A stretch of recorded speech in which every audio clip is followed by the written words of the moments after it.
Study Care YouTube channel. This is Indumadi.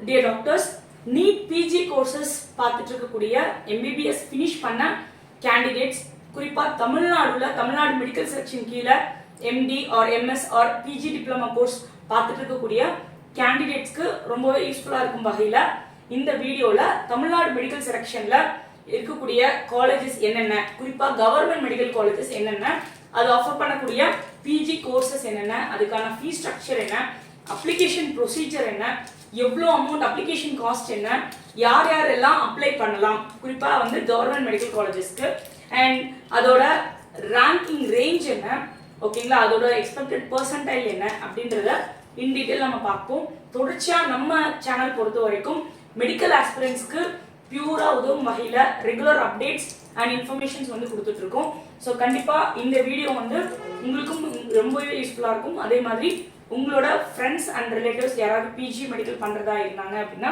இந்த வீடியோவை அவங்களுக்கு ஷேர் பண்ணிவிடுங்க கண்டிப்பா அவங்களுக்கு ரொம்பவே ஹெல்ப்ஃபுல்லா இருக்கும் ஓகே ஸோ இப்போ நம்ம பார்த்துட்டு இருக்கிறது தமிழ்நாடு பொறுத்த வரைக்கும் மெடிக்கல் காலேஜஸ் எப்படி இருக்க போது அந்த காலேஜஸ்ல அதாவது ஸ்பெஷலி பிஜி கோர்சஸ் ஆஃபர் பண்ணக்கூடிய MD MS and PG diploma courses offer பண்ணக்கூடிய காலேஜஸ் பொறுத்த வரைக்கும் தமிழ்நாட்டில் எத்தனை இன்ஸ்டிடியூஷன்ஸ் இருக்கு எத்தனை சீட்ஸ் இருக்கு அப்படின்றத இந்த ஸ்லைட்ல நீங்க பாக்குறீங்க தமிழ்நாடு மெடிக்கல் செலக்ஷன் கீழே ஓகேங்களா TN medical selection state counselling கீழே கவர்மெண்ட் மெடிக்கல் காலேஜ்ல 50% வந்து சீட்ஸ் இருக்கு டோட்டலா தமிழ்நாடு பொறுத்த வரைக்கும் 25 government medical colleges PG courses வந்து உங்களுக்கு ஆஃபர் பண்றாங்க இந்த 25 மெடிக்கல் காலேஜஸ்ல இருக்கக்கூடிய மொத்த பிஜிக்கான இடங்கள் பாத்தீங்க அப்படின்னா 1171 இடங்கள் இருக்கு அதே மாதிரி செல்ஃப் ஃபைனான்சிங் மெடிக்கல் காலேஜஸ்ல இருக்கக்கூடிய சீட்ஸ் அப்படின்னு பார்த்தோம் அப்படின்னா மொத்தமா வந்து 70 மெடிக்கல் காலேஜஸ் வந்து பிரைவேட் மெடிக்கல் காலேஜஸ் உங்களுக்கு பிஜி கோர்சஸ் வந்து ஆஃபர் பண்றாங்க இந்த 70 மெடிக்கல் காலேஜஸ்ல உங்களுக்கு இருக்கக்கூடிய மொத்த இடங்கள் பாத்தீங்கன்னா 850 இடங்கள் இருக்கு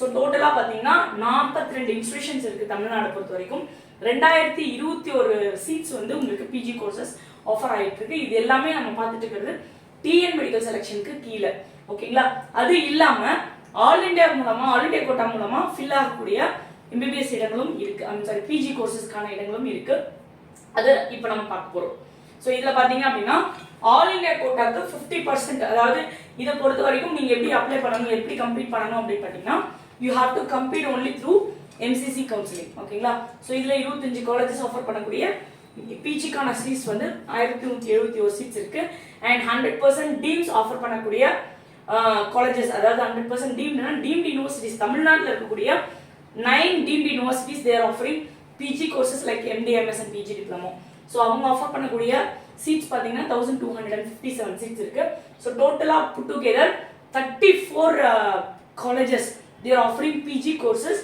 அண்ட் ஆல்மோஸ்ட் 2428 பிஜி சீட்ஸ் வந்து உங்களுக்காக தமிழ்நாட்டில் மட்டும் இருக்கு ஓகே ஸோ இது இப்போ நீங்க பார்த்துட்டு இருக்கக்கூடிய ஸ்லைடு என்ன அப்படின்னா தமிழ்நாடு மெடிக்கல் செலக்ஷன்ல தமிழ்நாடு கவுன்சிலிங்ல பார்ட்டிசிபேட் பண்ணும்போது கவர்மெண்ட் கோட்டாவை டார்கெட் பண்ணும்போது உங்களுக்கான சீட்ஸ் வந்து எப்படி வந்து ரிசர்வ் ஆகுது அப்படின்றத பார்க்குறோம் குறிப்பா வந்து கம்யூனிட்டி பேஸ் பண்ணி உங்களுக்கான சீட்ஸ் வந்து ரிசர்வேஷன் இருக்கு ஓசி பொறுத்த வரைக்கும் மொத்தமா இருக்கக்கூடிய சீட்ஸ்ல வந்து 31% வந்து ஓசி இந்த சென்ஸ் ஓப்பன் காம்படிஷன் ஜென்ரலா வரக்கூடியவங்க ஓகேங்களா அதே மாதிரி பிசி பொறுத்த வரைக்கும் 26.5% சீட்ஸ் வந்து பிசி கம்யூனிட்டிக்கும் பிசிஎம் பொறுத்த வரைக்கும் 3.5% சீட்ஸ் இருக்கு எம்பிசி பொறுத்த வரைக்கும் 10.5% சீட்ஸ் இருக்கு எஸ்சி 18% அண்ட் எஸ்சிஏ பொறுத்த வரைக்கும் 1/16 of 18% சீட்ஸ் வந்து எஸ்சிஏ கம்யூனிட்டிக்கு இருக்கு எஸ்டி பொறுத்த வரைக்கும் 1% ஆஃப் தி சீட்ஸ் வந்து உங்களுக்கு காத்துட்டு இருக்கு அண்ட் இப்போ நீங்க பார்த்துட்டு இருக்கிறது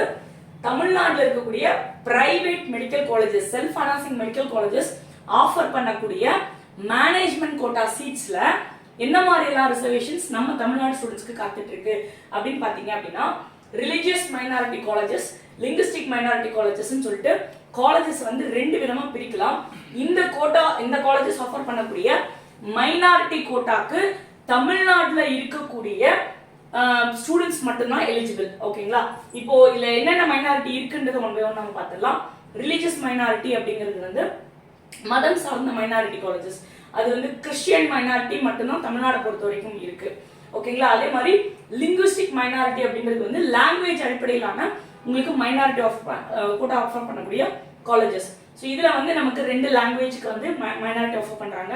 ஒன்று வந்து பார்த்தீங்கன்னா Malayalam minority and another one is Telugu minority. And in general ஓகேங்களா, டிஎன் கவுன்சிலிங் பொறுத்த வரைக்கும் இன் ஜென்ரல் என்னென்னலாம் அந்த ஃபேஸஸ் ஆஃப் கவுன்சிலிங் அப்படின்றத நம்ம இங்க ஓரளவுக்கு சிம்பிளிஃபை பண்ணி சொல்லியிருக்கோம். Initially we are in the stage of application filling ஓகேங்களா. ஸோ அப்ளிகேஷன் ஃபில்லிங் வந்து 15th வரைக்கும் உங்களுக்கு வந்து கொடுத்துருந்தாங்க. And we have one more day of extension 16th September வரைக்கும் நீங்க இப்போ உங்களோட application process if you are willing to participate in pure government medical colleges or government quota which is offered by self-financing medical colleges அப்படின்னா you have to apply for government quota. இல்லை நான் வந்து depends on my ranking எனக்கு government கோட்டால seeds வந்து possible இல்லை அப்படின்னா we have to apply for management quota. So இந்த government கோட்டாக்கும் management கோட்டாக்கும் apply பண்றதுக்கான டெட்லைன் லாஸ்ட் டேட் பார்த்தீங்க அப்படின்னா 16th of செப்டம்பர் நாளைக்கு வரைக்கும் உங்களுக்கு டைமிங் இருக்கு ஓகேங்களா. ஸோ இந்த அப்ளிகேஷன் ப்ராசஸ் கம்ப்ளீட் பண்ணதுக்கு அப்புறம் you have to during that application process registration process you have to upload your documents ஓகேங்களா.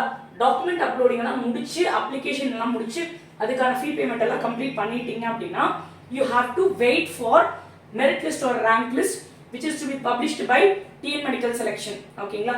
ஸோ உங்களுக்கான ரேங்க் லிஸ்ட் வந்து அவங்க பப்ளிஷ் பண்ணுவாங்க. லைக் வந்து கவர்மெண்ட் கோட்டாக்கு தனியாக உங்களுக்கு ரேங்க் லிஸ்ட் பப்ளிஷ் பண்ணுவாங்க, மேனேஜ்மெண்ட் கோட்டாக்கு தனியாக ரேங்க் லிஸ்ட் பப்ளிஷ் பண்ணுவாங்க. மேனேஜ்மெண்ட் கோட்டா நீங்கள் எடுத்துட்டீங்கன்னா மைனாரிட்டிக்கு தனியாக ரேங்க் லிஸ்ட் பப்ளிஷ் பண்ணுவாங்க. இங்கே வந்து உங்களுக்கு ஸ்பெஷல் ரிசர்வேஷன் கேட்டகரிக்கு தனியாக ரேங்க் லிஸ்ட் பப்ளிஷ் பண்ணுவாங்க. ஸோ இந்த ரேங்க் லிஸ்ட்ல உங்க நேம் ஓகேங்களா, whatever you may be the category right, government கோட்டால உங்களோட நேம் இருக்கணும். ஒரு மேனேஜ்மெண்ட் கோட்டாக்கு அப்ளை பண்றீங்கன்னா மேனேஜ்மெண்ட் கோட்டால உங்க நேம் இருக்கணும். இந்த கேண்டிடேட்ஸ் மட்டும்தான் ஃபர்தர் வரக்கூடிய கவுன்சிலிங் ப்ராசஸ்ல பார்ட்டிசிபேட் பண்ண முடியும் அப்படின்றத கிளியர் கட்டா புரிஞ்சுக்கோங்க. அண்ட் தென் வில் பி இப்போ ஒன்ஸ் நம்ம ரேங்க் லிஸ்ட் வந்துச்சு, நம்மளோட ரேங்க் தெரிஞ்சுக்கிட்டோம் ஓகேங்களா.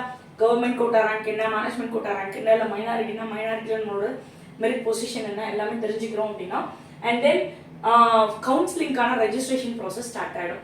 ஸோ கவுன்சிலிங்க்கு வந்து initially not like other counselling process Tamil Nadu medical selection பொறுத்த வரைக்கும் we have to pay a lump sum amount for registering the complete counseling process.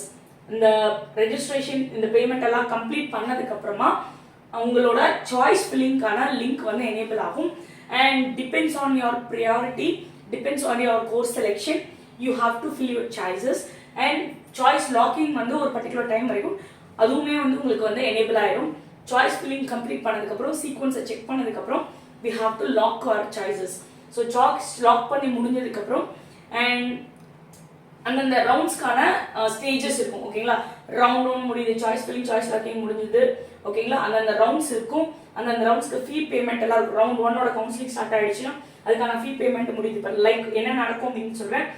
Counselling நீங்க பண்றீங்க ஓகேங்களா, கவுன்சிலிங்க்கு நீங்க சாய்ஸ் ஃபில் பண்றீங்க, சாய்ஸ் லாக் பண்றீங்க, you will be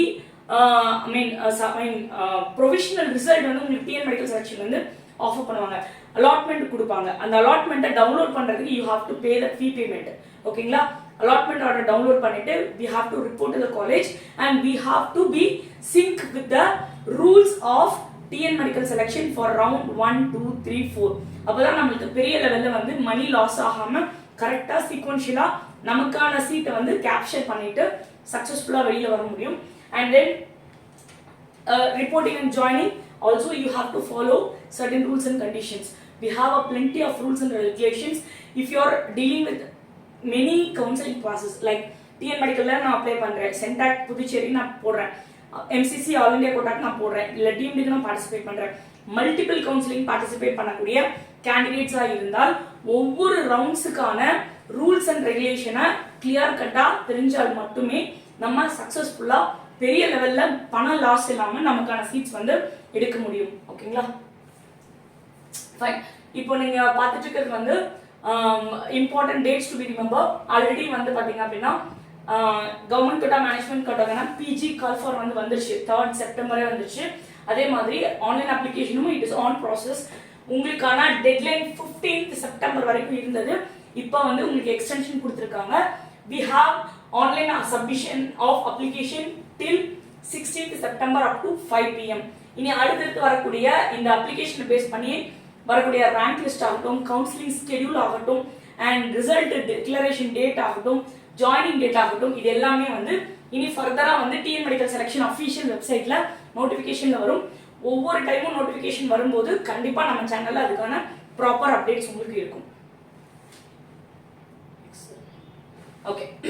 So this is all about the application fee and registration fee you need to pay for participating in a TN medical counseling. Okay, and here at the time of application process, so நிமிஷம் இந்த amount மட்டும் கொஞ்சம் சரியான பார்த்துக்கணும். Government கோட்டாக்கான்ட்டு அது மட்டும் பார்த்துக்கிறேன். So TN medical selection பொறுத்த வரைக்கும் கவர்மெண்ட் கோட்டாக்கு அப்ளை பண்ணக்கூடிய கேண்டிடேட்ஸ் ஃபர்ஸ்ட் நீங்க வந்து இந்த ப்ராஸ்பெக்டஸ் எல்லாம் டவுன்லோட் பண்ணிட்டு ஆன்லைன் அப்ளிகேஷன்ல 3000 rupees பே பண்ணி உங்களுக்கான கவர்மெண்ட் கோட்டா கவுன்சிலிங்க்கு அப்ளை பண்ணணும். சரிங்களா? அண்ட் ஒன்ஸ் வந்து நீங்க அப்ளிகேஷன் முடிஞ்சதுக்கு அப்புறம் டியூரிங் கவுன்சிலிங், ஓகேங்களா, இந்த 3000 நீங்க பே பண்ணிட்டீங்க அப்படின்னா you will get your rank list. Rank லிஸ்ட்ல உங்களுக்கான ரேங்க் என்னன்றது தெரிஞ்சிடும். அண்ட் கவுன்சிலிங்க்கு முன்னாடி நீங்க வந்து we need to pay 1000 rupees for registration for counseling. ஓகேங்களா? and then ஓகே, ஸோ இப்போ நம்ம பார்த்த அந்த 3000 சரி 1000 சரி நான் ரீஃபண்டபிள் அமௌண்ட். நீங்க கவுன்சிலிங்க்கு பே பண்றது ரீஃபண்ட் வாங்க முடியாது. பட் இந்த செக்யூரிட்டி டெபாசிட் அப்படின்றது வந்து பாத்தீங்க அப்படின்னா ரீஃபண்ட் பண்ணிக்கலாம். கரெக்டா அவங்க சொல்ற ரூல்ஸை வந்து டிவியேட் பண்ணாம ஸ்டேஜ் பை ஸ்டேஜ் நம்ம கொண்டு போறோம் அப்படின்னா இந்த அமௌண்ட் பொறுத்த வரைக்கும் உங்களுக்கு ரீஃபண்டபிள். இது என்ன செக்யூரிட்டி டெபாசிட் அப்படின்னா pure government medical colleges offer பண்ணக்கூடிய பிஜி கோர்சஸ்க்கு நம்ம அப்ளை பண்ற கேண்டிடேட்டா இருந்தா we have to pay security deposit amount of 30,000 rupees. இது refundable amount. ஓகேங்களா? at the end of counseling கிட்டத்தட்ட ஒரு 120 working daysல வந்து உங்களுக்கு அந்த அமௌண்ட் வந்து ரிவர்ட் ஆயிடும். அதே மாதிரி government quota offered by private medical colleges, private medical காலேஜஸோட கவர்மெண்ட் கோட்டா சீட்ஸ்க்கு நம்ம அப்ளை பண்றவங்களா இருந்தா we need to pay 1 lakh rupee. சரிங்களா? ஸோ இந்த 1 lakh rupee நீங்க பே பண்ணீங்கன்னா எஸ்எஃப் ஆஃபர் பண்ணக்கூடிய கவர்மெண்ட் கோட்டா சீட்ஸ்க்கு வந்து நம்ம கம்ப்ளீட் பண்ண முடியும். ஸோ இந்த அமௌண்ட் பொறுத்த வரைக்கும் ரீஃபண்டபிள். ப்ரீவியஸ் ஸ்லைட்ல நம்ம பார்த்த அந்த 3000 rupeesம் ரெஜிஸ்ட்ரேஷன் ஃபார் கவுன்சிலிங்கான 1000 rupeesம் நான் ரீஃபண்டபிள் அமௌண்ட். ஓகேங்களா? ஓகே, டிஎன் மெடிக்கல் செலெக்ஷன் பொறுத்த வரைக்கும் நீங்க ஃபாலோ பண்ண வேண்டிய அப்டேட்ஸ்க்கு மட்டும் இல்ல, கவுன்சிலிங் ப்ராசஸ்க்கு, ரெஜிஸ்ட்ரேஷனுக்கு, சாய்ஸ் ஃபில்லிங்க்கு, சாய்ஸ் லாக்கிங்க்கு, அதே மாதிரி உங்களோட ரிசல்ட்டை பார்க்கறதுக்கு எல்லாத்துக்குமே நீங்க யூஸ் பண்ண வேண்டிய அஃபீஷியல் வெப்சைட்ஸ் நான் கொடுத்துருக்கிறது tnmedicalselection.org. இதுதான் மெயினா நீங்க ஃபாலோ பண்ண வேண்டியது. And related to PG updations you will get notification in tnhealth.tn.gov.in. இந்த வெப்சைட்லயே உங்களுக்கான நோட்டிஃபிகேஷன் வரும். ஃப்ரீக்வெண்டா நம்ம யூஸ் பண்றது வந்து tnmedicalselection.org. ஓகே, ஸோ இப்போ பார்க்க போற ஒரு 4 ஸ்லைடு வந்து இந்த கவுன்சிலிங்ல வந்து 4 ரூல்ஸ் இருக்கு. 4 டிஃபரெண்ட் ரவுண்ட்ஸ் இருக்கு இல்லைங்களா? Round 1, 2, mop up and stray round. இந்த 4 ரவுண்ட்லயும் பெரிய லெவல்ல லாஸ் இல்லாம நம்ம என்ன மாதிரி ரூல்ஸ் எல்லாம் ஃபாலோ பண்ணோம்னா அடுத்தடுத்த ரவுண்ட்ஸ்க்கு போகலாம் அப்படின்றது உங்களுக்கு இதுல கிளியர் கட்டா கொடுக்க ட்ரை பண்றேன். ஓகேங்களா? இப்போ நீங்க அப்ப ஸ்லைட்ல பார்த்துட்டு இருக்கிறது ஃபர்ஸ்ட் ரவுண்டுக்கான ரூல்ஸ். ஓகே, ஸோ இதுல ஃப்ரீ எக்ஸிட் அப்படின்ற ஒரு விஷயம், இது எல்லாமே வந்து பாத்தீங்கன்னா 2024-25 ப்ராஸ்பெக்டஸை பேஸ் பண்ணி தான் இந்த கண்டென்ட் நான் எடுத்திருக்கேன். ஓகேங்களா? பெரிய வேரியேஷன்ஸ் இல்லை. ஆஸ் பர் 2024 ப்ராஸ்பெக்டஸ் தான். ஃப்ரீ எக்ஸிட் அப்படின்ற ஒரு விஷயம் ஃபர்ஸ்ட் ரவுண்ட்ல அலோடா இல்லையா? S, allot. ஃப்ரீ எக்ஸிட் அப்படின்னா என்ன? ஃபர்ஸ்ட் ரவுண்ட்ல வந்து நீங்க ரெஜிஸ்ட்ரேஷன் பண்ணிட்டீங்க, அதாவது கவுன்சிலிங்க்கு வந்து ரெஜிஸ்டர் பண்ணிட்டீங்க, சாய்ஸ் ஃபில்லிங் போடுறீங்க, பேமெண்ட் எல்லாம் கட்டிட்டீங்க, சாய்ஸ் லாக்கிங் பண்ணிட்டீங்க, and based on that you will get some allotment. Provisional allotment வரும்போது ஒரு காலேஜ் வந்து செர்டன் காலேஜ் வந்து உங்களுக்கு அலாட் ஆகுது. இப்போ அலாட் ஆகிற காலேஜ்ல வந்து நீங்க விருப்பப்பட்டா ஜாயின் பண்ணிக்கலாம். ஓகேங்களா? இல்ல எனக்கு அந்த காலேஜ்ல சேர்ற விருப்பம் இல்ல, ஐ want to participate in subsequent rounds. ஓகேங்களா? அடுத்தடுத்த ரவுண்ட்ஸ் நான் பார்ட்டிசிபேட் பண்றேன், இல்ல நான் ஆல் இந்தியா கோட்டால சீட் எடுக்க ட்ரை பண்றேன், இல்ல அதர் ஸ்டேட்டோட கவுன்சிலிங் நான் சீட் எடுக்க ட்ரை பண்றேன், அந்த மாதிரி ஒரு கன்ஃபியூஷன் இருக்கு அப்படின்னா you can easily free exit. Free exit பொறுத்த வரைக்கும் இங்க forfeiture ஆஃப் செக்யூரிட்டி டெபாசிட் எதுவுமே நடக்க போறதில்ல. நீங்க அந்த பே பண்ண 30,000 ஆகட்டும், 1 lakh ஆகட்டும், மேனேஜ்மெண்ட் கோட்டாக்கு அப்ளை பண்றதுக்கு நீங்க பே பண்ண வேண்டிய 2 lakh ஆகட்டும், whatever may be the amount, first ரவுண்டை பொறுத்த வரைக்கும் கிடைச்ச சீட்டு நீங்க விட்டீங்க அப்படின்னா you are allowed to participate in subsequent rounds plus forfeiture of security deposit அப்படின்ற ஒரு விஷயம் இல்லை. Free exit allowed. ஓகேங்களா. அடுத்தது ரெசிக்னேஷன்னா இப்போ நான் எனக்கு ஒரு காலேஜில் வந்து சீட் கிடைச்சிருச்சு, ரவுண்ட் 1ல வந்து எனக்கு ஒரு அலாட்மெண்ட் கிடைச்சிருச்சு. நான் அந்த அலாட்மெண்ட்டுக்கு வந்து I don't want to take risk. ஓகேங்களா. ஸோ நான் என்ன பண்ணுறேன், அந்த காலேஜில் போயிட்டு நான் ஜாயின் பண்ணிடுறேன், நான் டாக்குமெண்ட்ஸை சப்மிட் பண்ணுறேன், ஃபீஸை பே பண்ணிடுறேன், proper reporting and joining complete ஆயிடுச்சு. பட் ஏதாவது ஒரு சுச்சுவேஷனால மல்டிபிள் கவுன்சிலிங்க்கு நான் அப்ளை பண்ணுற ரீசன்னால நான் என்னோட சீட்டு வந்து விட்டாகணும் அப்படின்ற ஒரு சுச்சுவேஷன் இருக்கு அப்படின்னா எனக்கு எந்த லாஸும் இருக்கக்கூடாது, நான் பே பண்ண செக்யூரிட்டி டெபாசிட் முழுமையாக எனக்கு ரிட்டர்ன் வரணும் அப்படின்னா resignation is allowed within the stipulated period of time. Round 1 joining process எல்லாம் கம்ப்ளீட் ஆனதுக்கப்புறம் ரெசிக்னேஷன் டைம் அப்படின்ற ஒரு டைம் கொடுப்பாங்க. ஓகேங்களா. அது கண்டிப்பாக call for one TN medical செலெக்ஷன்ல அந்த டைம்குள்ள நீங்க ரிசைன் பண்ணிட்டீங்க அப்படின்னா without forfeiture of your security deposit நீங்க அந்த ஃபர்ஸ்ட் ரவுண்டுக்கான அலாட்டட் காலேஜ்ல இருந்து விட்டுட்டு ஃப்ரீ எக்ஸிட் ஆயிடலாம். ஓகே. அடுத்து exit with forfeiture of fees. ஓகேங்களா. ஸோ நம்ம பே பண்ண அந்த செக்யூரிட்டி டெபாசிட்டை லாஸ் பண்றோமா, லாஸ் பண்ணணுமா, லாஸ் பண்ணக்கூடாதா அப்படின்றதுக்கு நம்ம என்ன ரூலை ஃபாலோ பண்ணணும்ன்ற ஸ்டேட்மெண்ட் இங்க கொடுத்துருக்கு. allowed to exit within stipulated period of time without forfeiture. ஓகேங்களா. ஃப்ரீ எக்ஸிட் கிடைச்ச சீட்டை வேணும்னா எடுத்துக்கலாம், இல்லைன்னா விட்டுடலாம். Free exit. அதே மாதிரி எடுத்த சீட்டை ப்ராப்பர் டைம்குள்ள ரிசைன் பண்ணலாம். ஓகே. அப்பயும் உங்களுக்கு ஃப்ரீ எக்ஸிட். மொத்தத்தில் அந்த இடத்துல உங்களுக்கு எந்த பெனால்ட்டி இருக்க போறதில்ல. கட்டின 30,000 1 lakhம் உங்களுக்கு திரும்ப ரிட்டர்ன் வந்துடும். ஸோ இந்த ரூலை வந்து தெளிவாக ரவுண்ட் 1ல பார்ட்டிசிபேட் பண்ணக்கூடிய கேண்டிடேட்ஸ் வந்து ஃபாலோ பண்ணி ஆகணும். ஓகே. ஸோ எனக்கு ஃபர்ஸ்ட் ரவுண்ட்ல எனக்கு சீட் கிடைச்சிருச்சு, நான் சீட்டை விட்டுட்டேன், நான் எடுக்கல, ரிப்போர்ட் பண்ணல. அதே மாதிரி நான் ஃபர்ஸ்ட் ரவுண்ட்ல சீட் கிடைச்சிருச்சு, நான் அக்செப்ட் பண்ணிட்டேன், நான் ஜாயின் பண்ணிட்டேன், நான் ரிப்போர்ட் பண்ணிட்டேன், பட் நான் ரிசைனும் பண்ணிட்டேன் அப்படின்னா அடுத்து வரக்கூடிய கவுன்சிலிங் ரவுண்ட்ஸ்க்கு நான் எலிஜிபிளா அப்படின்னு கேட்டீங்கன்னா yes, you are eligible. Round 2ல நீங்க பார்ட்டிசிபேட் பண்ணலாம். ஓகே. அண்ட் டிஸ்கண்டினியூஷன் ஃபீஸ், நான் ஃபர்ஸ்ட் ரவுண்ட்ல எடுத்த சீட்டை வந்து நான் ரிசைன் பண்ணிட்டு போயிட்டேன் இல்லையா, நான் ரிசைன் பண்ணிட்டு போயிருந்தனால நான் ஏதாவது டிஸ்கண்டினியூஷன் ஃபீஸ் ஏதாவது பே பண்ணணுமா ரவுண்ட் 1ல அப்படின்னா நோ. ஸோ ரவுண்ட் 1 பொறுத்த வரைக்கும் அந்த journey it is like a cake walk. But round 1 cross பண்ணதுக்கு அப்புறம் each and every step you need to take very carefully. சரிங்களா. fine. so this is all about round 2 rules. round 2 rules பொறுத்த வரைக்கும் பாத்தீங்கன்னா இங்க ஃபர்ஸ்ட் ரவுண்ட்ல நம்ம பார்த்த மாதிரி ஃப்ரீ எக்ஸிட் அப்படின்ற ஒரு ஆப்ஷன் அவைலபிளா, நாட் அலோட். ஓகே. ஸோ இங்க என்ன நடக்கும் அப்படின்னா செகண்ட் ரவுண்ட்ல you got allotted in some colleges, ஏதோ ஒரு கோர்ஸ் உங்களுக்கு அலாட் ஆயிடுச்சு, but you are not satisfied with the allotment or you are looking for some other courses. So நீங்கள் என்ன பண்ணணும், ஃப்ரீ எக்ஸிட் அலாட் இல்லை, பட் இங்கே உங்களுக்கு என்ன நடக்கும்னா இதை நீங்கள் விட்டீங்க, அலாட்மெண்ட்டை விட்டீங்க அப்படின்னா அந்த 30,000 கட்டின அமௌண்ட்டும் போயிடுச்சு, இல்லை 1 lakh கட்டிருந்தீங்கன்னா 1 lakhம் போச்சு, மேனேஜ்மெண்ட் கோட்டா கட்டிருந்தீங்கன்னா அதுவும் போயிடுச்சு. ஓகேங்களா. பட் நீங்கள் மற்றபடி நீங்கள் ஜாயின் பண்ணணுன்ற அவசியம் கிடையாது. இதை தாண்டி உங்களுக்கு பெரிய லெவலில் வந்து லாஸ் இல்லை. எப்போ அலாட்மெண்ட் கிடைச்ச காலேஜில் ஜாயின் பண்ணலைன்னா செக்யூரிட்டி டெபாசிட் மட்டும் அவுட் ஆகிடும். ரைட்.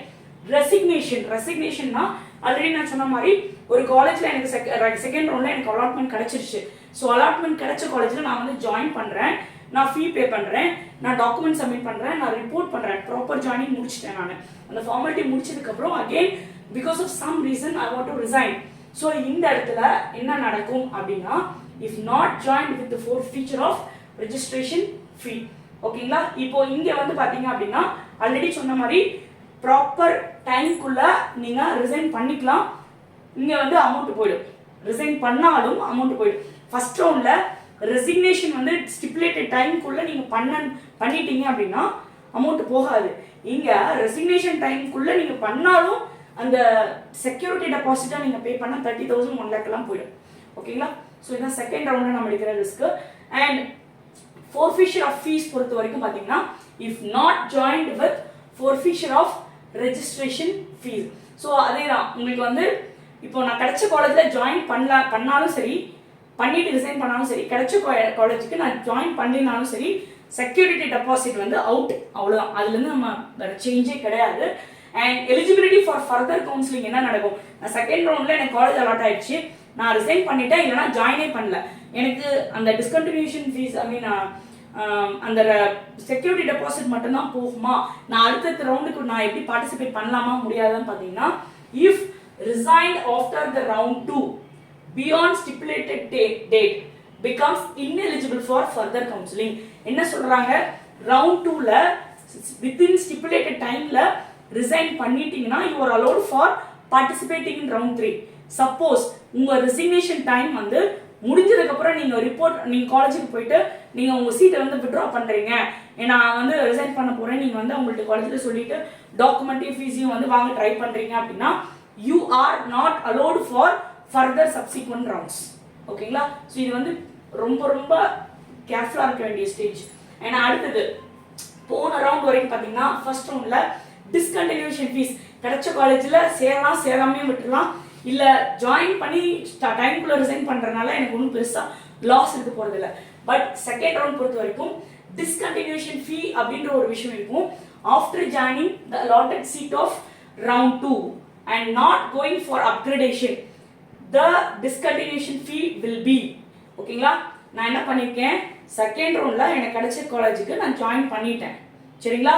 ஜாயின் பண்ணிட்டு அந்த பர்டிகுலர் டைம்குள்ள நான் ரெசிக்னேஷனுக்கும் அப்ளை பண்ணல, அப்கிரேடேஷன் போயிட்டு நெக்ஸ்ட் ரவுண்டுக்கும் நான் பார்ட்டிசிபேட் பண்ணல. பட் அதை மீறி நான் வந்து என்னோட கோர்ஸ்க்கு எனக்கு கிடைச்ச அலாட்மெண்ட்டை நான் விடுறேன் அப்படின்னா என்ன நடக்கும்னா, we have to pay 10 lakh for diploma courses. ஓகேங்களா?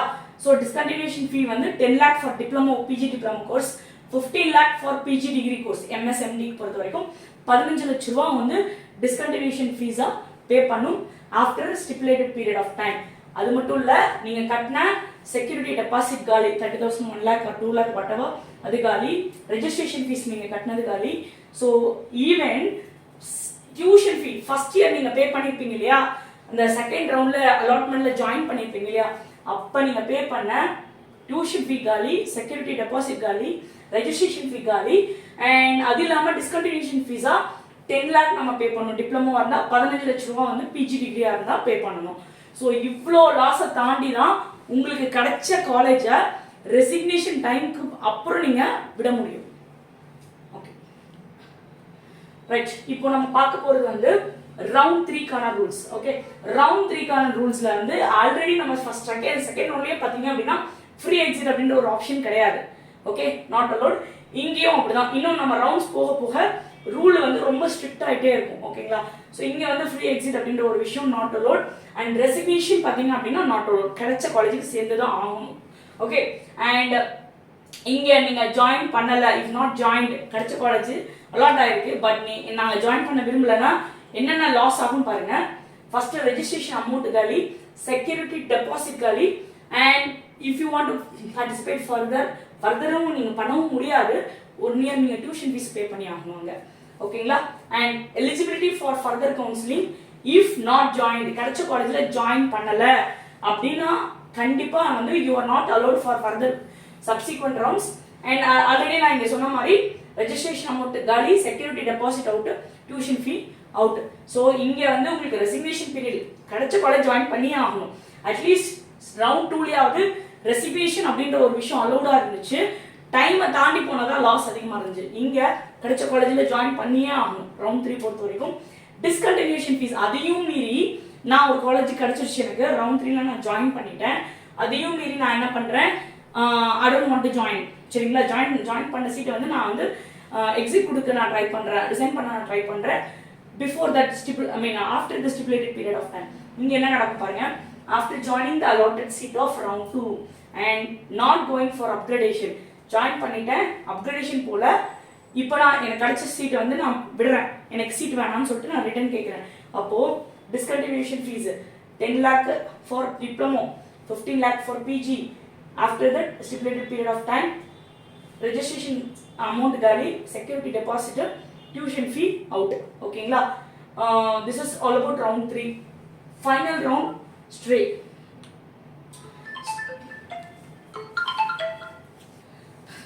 Okay, so final stray round பொறுத்த வரைக்கும் இங்க ஃப்ரீ எக்ஸிட் இருக்கா? No, not allowed. ரெசிக்னேஷன் இருக்கா? ரெசிக்னேஷன் அப்படின்ற ஒரு ஃபார்மாலிட்டியே இங்க இல்ல. ஸ்ட்ரே ரவுண்ட் கிடைச்சி அப்படின்னா எடுத்துதான் ஆகணும். அடுத்து இப்போ எனக்கு கிடைச்ச காலேஜை வந்து விட்டுட்டு நான் போறேன் அப்படின்னா என்ன நடக்கும்? ஆல்ரெடி நம்ம சொன்ன மாதிரி registration fees out, security deposit out, tuition fee out, and discontinuation fees வந்து after joining discontinuation penalty applies and registration fee, security deposit and tuition fee also applies. So last round I mean registration stray vacancy பொறுத்த வரைக்கும் உங்களுக்கு resignation அப்படின்ற ஆப்ஷனும் third round பொறுத்த வரைக்கும் resignation அப்படின்ற option இல்ல. We have to join there. So next right, இப்போ நம்ம பார்த்துட்டு இருக்கிறது வந்து தமிழ்நாடு மெடிக்கல் செலக்ஷன்ல நம்ம கவுன்சிலிங்ல வந்து பார்ட்டிசிபேட் பண்ணணும் அப்படின்னா நமக்கு என்னென்ன மாதிரி எலிஜிபிலிட்டி எல்லாம் இருந்தா we are allowed to participate in TN medical selection அப்படின்றத இப்போ நம்ம பார்த்துடலாம். So first thing, you need to get a provisional MBBS pass certificate or MBBS degree approved by NMC. NMC ஆல அப்ரூவ் பண்ணப்பட்ட ஒரு இன்ஸ்டிடியூஷன்ல இருந்து we need to get MBBS degree or certificate. சரிங்களா? This is the first thing, the most important thing, and we have to complete 1 year internship completion. சரிங்களா? 1 year internship completion முடிச்சிருக்கணும். Then compulsory rotating internship completing or completed. So rotating internship பொறுத்த வரைக்கும் on ப்ராசஸ்லயும் இருந்திருக்கலாம் இல்ல கம்ப்ளீட்டா இருந்திருக்கலாம், but அதுக்குன்னு ஒரு டேட் பிரெஸ்கிரைப் பண்ணிருப்பாங்க. ஓகேங்களா? அந்த பிரெஸ்கிரைப் பண்ண டேட்டுக்கு முன்னாடி நம்ம complete பண்ணியிருந்திருக்கணும். Then only you are eligible for participating in PG counseling by TN medical selection. Next. Okay. So இங்க பாத்தீங்க அப்படின்னா அடுத்து வேற என்னென்னலாம் எனக்கு கிரைட்டீரியா இருந்தா நான் வந்து பிஜி கவுன்சிலிங்ல பார்ட்டிசிபேட் பண்ண எலிஜிபிள் அப்படின்னு பாத்தீங்கன்னா, you should be the Indian citizens of Tamil Nadu nativity, especially if you want to participate in government quota. Okay, NRI seats like இப்போ நீங்க யார் யாரெல்லாம் NRI கீழ வருவீங்க, if you are willing to participate in Tamil Nadu management quota under NRI அப்படின்னா PIO and OCA இவங்களை பொறுத்த வரைக்கும் NRI seats நீங்க உள்ள போயிட்டீங்கனாலே உங்களுக்கு எந்த ரிசர்வேஷனுமே கிடையாது.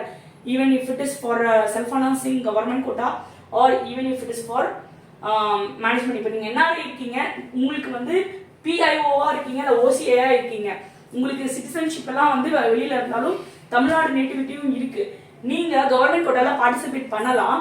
மற்ற ஸ்டூடெண்ட்ஸ் பண்ற மாதிரி OC, BC, BCM, MBC, SC, SCA, ST இந்த கம்யூனல் ரிசர்வேஷன்ஸ் உங்களுக்கு எதுவுமே இருக்காது. You will be treated as a OC candidate even though you are coming under category like BC, BCM, MBC எந்த கேட்டகரியா இருந்தாலும் உங்களுக்கு கம்யூனல் ரிசர்வேஷன்ஸ் கிடையாது. ஃபைன். இப்போ parents are native or MBBS at state medical college இவங்கெல்லாம் வந்து they are participate for eligible for government quota. government quotaக்கு இப்போ யார் யாரெல்லாம் eligible பாருங்க, they should be from, அதாவது இப்போ கேண்டிடேட்டோட பேரண்ட்ஸ் வந்து தமிழ்நாடுவோட நேட்டிவ்ல இருந்திருக்கணும், அவங்க எங்க வேணா படிச்சிருக்கட்டும். இப்போ அவங்க வந்து தமிழ்நாடு மெடிக்கல் செலக்ஷனோட கவர்மெண்ட் கோட்டாக்கு பார்ட்டிசிபேட் பண்ண எலிஜிபிள். இல்லைன்னா MBBS வந்து தமிழ்நாடுல பண்ணியிருக்கணும். சரிங்களா? MBBS வந்து at ஸ்டேட் மெடிக்கல் காலேஜ்ல ஸ்டூடெண்ட்ஸ் வந்து படிச்சிருந்தாங்க அப்படின்னா they are eligible for participating in government quota under TN medical selection. fine. அடுத்தது இப்போ parents are not native. இப்போ எனக்கு வந்து எங்களோட parent வந்து தமிழ்நாடு நேட்டிவ் கிடையாது. ஓகேங்களா? பட் MBBS வந்து நான் ஸ்டேட் மெடிக்கல் காலேஜ் தமிழ்நாடுல தான் நான் படிச்சேன். இப்போ இவங்களுக்கு என்ன நடக்கும்? ஓகேங்களா? அதாவது உங்களோட parent தமிழ்நாடு நேட்டிவ் கிடையாது, ஓகே, படிச்சது தமிழ்நாடுல தான். இப்போ உங்களுக்கு என்ன நடக்கும்னா, you are not eligible for community or special reservation. You can participate in government quota, but உங்களுக்கு வந்து communal reservations எதுவும் இருக்காது, special category reservations எதுவும் இருக்காது. You will be coming under the category called general, OC ல தான் வருவீங்க, உங்களுக்கு வேற எந்த special reservationsம் இருக்காது. ஓகே, ஸோ இங்க பாத்தீங்க அப்படின்னா கவர்மெண்ட் மெடிக்கல் காலேஜஸ்ல பிஜி கோர்ஸ் பண்றதுக்கு டியூஷன் ஃபீ என்ன ரேஞ்ச் இருக்கு அப்படின்றது நான் கொடுத்துருக்கேன். பிஜி டிப்ளமா கோர்சஸா இருந்துச்சு அப்படின்னா டியூஷன் ஃபீ பொறுத்த வரைக்கும் 20,000 rupees per annum tuition fee இருக்கும், பிளஸ் ஹாஸ்டல் அகாமடேஷன்ஸ் இருக்கும் ஃபுட்டுக்கு. அண்ட் பிஜி டிகிரி MD/MSஆ இருந்துச்சுன்னா டியூஷன் ஃபீ 40,000 நம்ம பே பண்ணணும், ஸ்பெஷல் ஃபீ வந்து 10,000 rupees நம்ம பே பண்ணணும். Okay, so these are all the PG courses which are offered under government medical colleges for NEET PG in Tamil Nadu, MD, MS and PG diploma courses. இனி அடுத்து வரக்கூடிய வீடியோஸ்ல private medical colleges in government quota, ஓகேங்களா, Tamil Nadu self financing medical college offer பண்ணக்கூடிய government கோட்டால என்னென்ன காலேஜ்ல எவ்வளவு சீட்ஸ் இருக்கு, என்னென்ன கோர்ஸ் இருக்கு, அண்ட் அதே மாதிரி இப்போ இந்த காலேஜஸ்ல வந்து நமக்கு சீட்ஸ் வேணும் அப்படின்னா நம்மளோட ரேங்கிங் ரேஞ்ச் என்ன ரேஞ்சில் இருக்கும், அதே மாதிரி இதுக்கு என்ன ஃபீஸ் ஸ்ட்ரக்சர் இருக்கணும், நான் மேனேஜ்மெண்ட் கோட்டாவில் நான் பார்ட்டிசிபேட் பண்ணணும் அப்படின்னா வாட் இஸ் எக்ஸாக்ட் ப்ரொசீஜர், எனக்கு மேனேஜ்மெண்ட் கோட்டாவில் ஜென்ரல் மேனேஜ்மெண்ட் கோட்டான்னு ஒன்று இருக்குது, மைனாரிட்டி கோட்டான்னு ஒன்று இருக்குது, என்ஆர்ஐ கோட்டான்னு இருக்குது. இஃப் என்ஆர்ஐ ஃபில் ஆகலை அப்படின்னா சப்சிக்வெண்ட் ரவுண்ட்ஸில் வந்து அது என்ஆர்ஐ லேப் சீட்டுன்னு இருக்குது. அப்போது மேனேஜ்மெண்ட் கோட்டா சீட்ஸு, என்ஆர்ஐ சீட்டு, என்ஆர்ஐ லேப் சீட்டு, மைனாரிட்டி சீட்ஸ், இந்த 4 கேட்டகரியில் என்னோட ரேங்கிங்க்கு நான் எந்த சீட்ஸ்க்கு என்ன கோர்ஸ்க்கு எந்த காலேஜுக்கு நான் டார்கெட் பண்ணால் என்னால் பிஜி வந்து சக்ஸஸ்ஃபுல்லாக எடுத்து படிக்க முடியும் அப்படின்ற நிறைய கன்ஃபியூஷன்ஸ் நிறைய டாக்டர்ஸ் கிட்ட நான் பார்க்குறேன். பிஜி எக்ஸ்பெக்ட் பண்ணிட்டு இருக்கக்கூடிய நிறைய கேண்டிடேட்ஸ் கால்ஸ் பண்ணிட்டு இருக்காங்க. ஸோ அவங்கள்ட்ட நம்ம பார்க்குறோம். ஸோ உங்களுக்கு மேனேஜ்மெண்ட் கோட்டா ரிலேட்டடாக உங்களுக்கு ஏதாவது டவுட்ஸ் இருக்குது, டாக்குமெண்ட் ப்ரிப்பரேஷன் ரிலேட்டடாக ஏதாவது டவுட்ஸ் இருக்குது, அதே மாதிரி தமிழ்நாடு மெடிக்கல் செலெக்ஷன் கவுன்சிலிங்கில் சென்டாக் ஆஃபர் பண்ணக்கூடிய சென்டாக் புதுச்சேரிக்கான பிஜி கவுன்சிலிங்கில், அதே மாதிரி எம்சிசி கவுன்சிலிங்கில், இல்லை அதர் ஸ்டேட் பிஜி கவுன்சிலிங்கில் ஏதாவது டவுட்ஸ் இருக்குது, இல்லை உங்களுக்கு வந்து வேறு ஏதாவது உங்களுக்கு கிளாரிட்டி வேணும், இல்லை கைடன்ஸ் வேணும் அப்படின்னா கொடுத்துருக்கக்கூடிய நம்பருக்கு நீங்கள் காண்டாக்ட் பண்ணுங்கள். ஸோ நம்ம சேனல் முழுக்க மெடிக்கல் ஆஸ்பிரன்ஸ்க்கான சேனல். ஸோ இந்த வீடியோவை உங்களோட ஃப்ரெண்ட்ஸ் அண்ட் கொலீக்ஸ்க்கு ஷேர் பண்ணி வைங்க. கண்டிப்பாக ஒரு நல்ல ஒரு ஐ ஓப்பனராக இருக்கும், நல்ல ஒரு இன்ஃபர்மேஷன் கொடுக்கும். On spot every time regular updates நம்ம சேனலில் வந்துகிட்டே இருக்கும். ஓகேங்களா? ஸோ நம்ம சேனலுக்கு லைக் பண்ணுங்கள், ஷேர் பண்ணுங்கள், கமெண்ட் பண்ணுங்கள், சப்ஸ்கிரைப் பண்ணுங்கள். மறக்காமல் அந்த பெல்லுக்கு ஆன் பண்ணி வச்சுக்கோங்க. அப்போ தான் நம்ம போடக்கூடிய ஒவ்வொரு வீடியோவும் நோட்டிஃபிகேஷன் வரும். Thanks for your support.